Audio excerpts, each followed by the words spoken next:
तो मुझे ये बताइएगा कि इमरान खान साहब के दोबारा आने के चांसेस हैं या नहीं?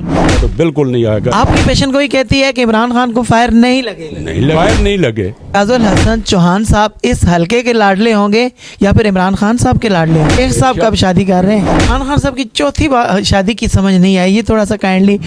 ये तो जब पुलिस आती थी तो टेबल के नीचे छुप जाता था। रशीद भट्ट था, इसके विजिटिंग कार्ड आज भी मौजूद हैं।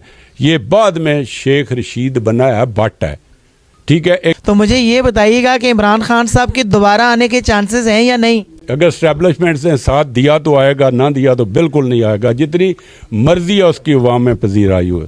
अच्छा, मुझे ये बताइएगा कि इमरान खान साहब की टांग कब ठीक हो रही है? वो कह रहे हैं 3 माह में, मुझे नहीं पता। नहीं, देखें पेशेंट को ही तो आपने नहीं, मुझे ये पता है कि उसको फायर नहीं लगे। अच्छा, ठीक है, फायर नहीं लगे। आपकी पेशेंट को ही कहती है कि इमरान खान को फायर नहीं लगेगा। नहीं लगे।